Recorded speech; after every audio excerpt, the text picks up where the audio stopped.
The night Ray Cotter told people he was starting a goat farm instead of going to college, 3 of them laughed out loud, not behind his back, right at his face.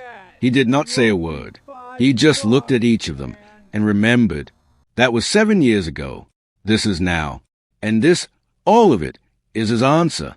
Ray Cotter was 23 years old and running a farm that was losing ground every year. 40 acres of rocky Appalachian hillside his grandfather had cleared by hand. The land was honest. It told you exactly what it thought of you every single morning. His mother had circled the tuition figure in pencil, $11,400 a year. She had not circled the electric bill. She did not need to. They both already knew that number by heart. When he told them he was skipping college to raise goats on that hill, they did not try to hide it. Chad Mercer laughed first. Then the others followed, the way people do when someone gives them permission. Ray looked at each face. He did not smile. He did not argue.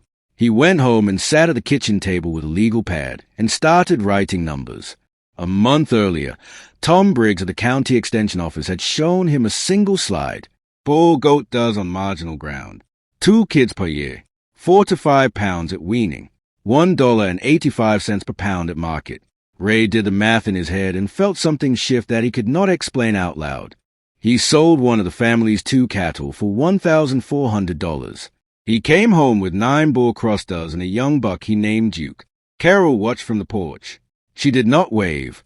The guys from the parking lot were posting pictures from orientation week. New friends. Campus bars. A whole different life. Ray stretched wide in the cold and did not post anything. He had nothing to show yet. That bothered him more than he let on. 26 days after he brought them home, Duke's first doe kidded. 2 does, both healthy. Ray sat with them until they were steady on their feet.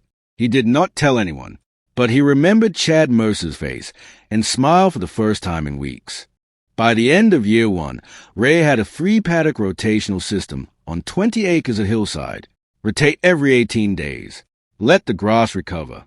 Never hit the same ground twice in a row. Total fencing cost, $680. Most of it electric polywire and step-in posts. His weaning weights averaged 46 pounds, a pound above his target. 14 months in, he moved 11 weaners at $1.85 per pound. He cleared $728 after costs, before lunch on a Saturday. On the drive home, he passed Chad Mercer's truck outside the diner. He kept driving. He had a barn roof to fix. It started on a Monday in April. 1 animal down by morning, 5 by Wednesday, 12 by the following Monday. Barber poleworm, Hemonchus contortus, a blood-sucking internal parasite that explodes in warm, wet Kentucky springs. Ray had been deworming on a schedule he found online. It was the wrong schedule, and he had built the resistance himself without knowing it. 15 animals in 14 days. Replacement cost, $6,200. Bank account, $940. He sat on that tailgate until the light was completely gone. Chad Mercer graduated that May. Ray stared at the photo for a long time.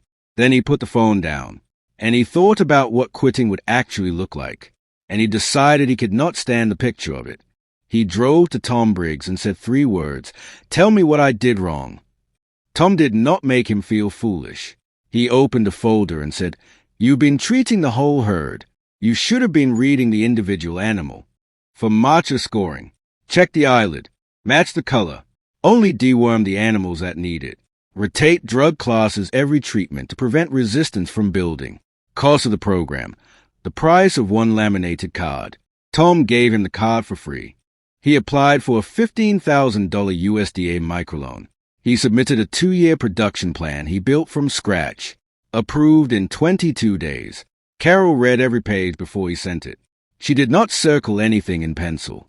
He restocked with 14 Kiko Bull Cross duds, bred for exactly the conditions that had beaten him. He rebuilt his Famacha schedule from day 1.